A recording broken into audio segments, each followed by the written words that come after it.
She said, what if you've done all of this and nothing happens? I guess I'm just going to feel like everybody else that has ever come forward and been dismissed by the system, the only difference will be I will have done it publicly. So what exactly is being claimed here? This is part 2 of Sascha speaking live for the first time. In part 1, we looked at how the story has been unfolding publicly. In this part, we're focusing on what Sascha is actually claiming. Because during this 5-hour live stream, the focus shifts away from the dispute around the story and toward the testimony itself. Before we break this down, if you want the full context behind the story as it develops, make sure you're subscribed, because this didn't start where most people think it did. And it's still evolving. And I will tell you that I did do another deposition with the House Oversight Committee, just the aides. It was a phone conversation that lasted an hour or two. They had questions, I answered them.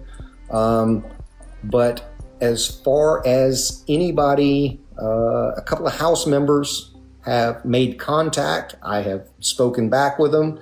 There has been no follow-on from there.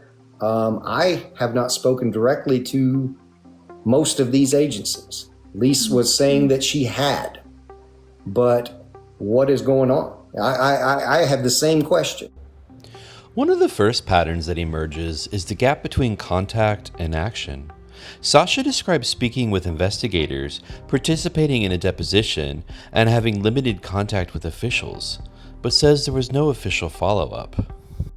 Questions were raised about the support Sascha was previously given, and if their support team actually followed up about their testimony. I called Senator Wyden's office Friday morning, And they've never heard of her. They've never heard of Lise. Okay. That doesn't mean she didn't. I'm not saying she didn't. Right. I'm just saying I called that office and they told me that they don't know who she is.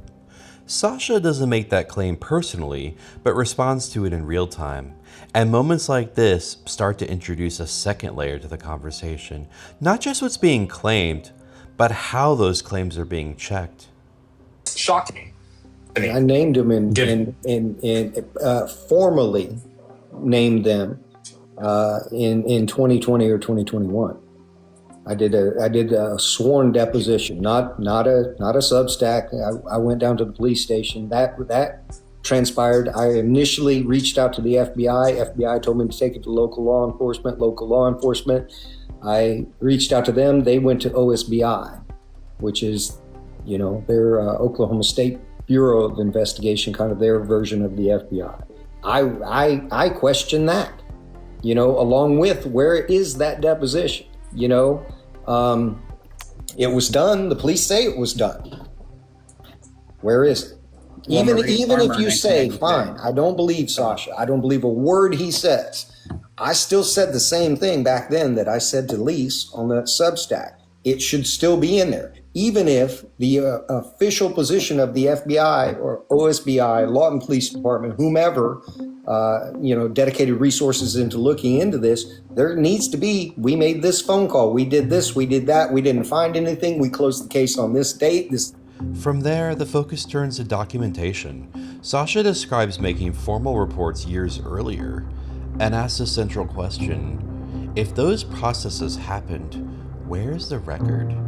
Even beyond belief or disbelief, the expectation is that a system leaves a paper trail. So now... There is my body, though. I've had numerous broken bones. Both my legs have been broken, my left arm was broken, my hands have been broken, my ribs have been broken, and I understand, or I'm not a doctor either, but they can do bone scans and roughly gauge when those breaks occurred. Particularly if it's a child, prepubescent and all of that, because of how they heal.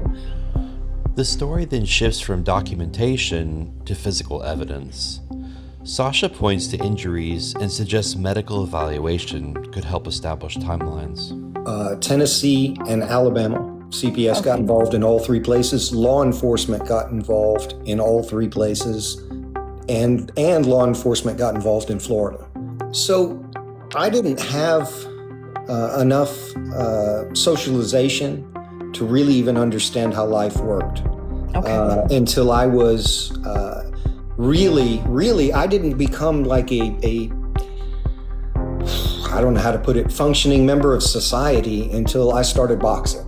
So I didn't know enough about how life worked to even begin advocating for myself. From there, the account moves into childhood, multiple states, repeated contact with authorities, and a key question: if systems were involved, why didn't anything change?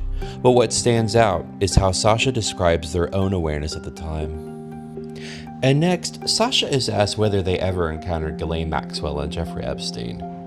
But before we get into that, if you've been following this story, you already know it's been unfolding in real time.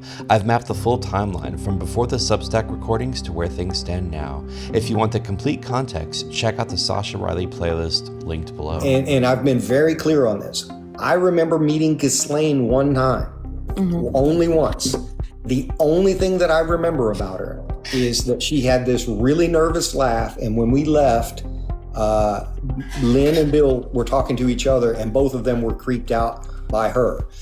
I can remember Jeffrey Epstein's name, and I can vaguely, and I mean just vaguely, remember him being at one of those parties, meeting him, talking to my dad. I cannot tell you what transpired in that.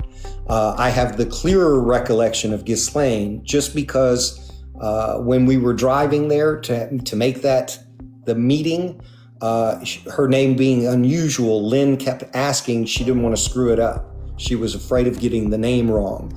Sure. Because what we're watching now isn't just a story being told, it's a story being tested in real time, across platforms and across audiences. And at this point, the biggest question isn't just what happened, it's what happens next. At this point, the situation is still evolving, but in the next part, we're going to go deeper into Sascha's claims and testimony, including the additional excerpts from the live, recent developments around the upcoming MS Now story, and what could happen next. So if you're not subscribed, you know what to do next, because in situations like this, the next chapter is usually the one that matters most.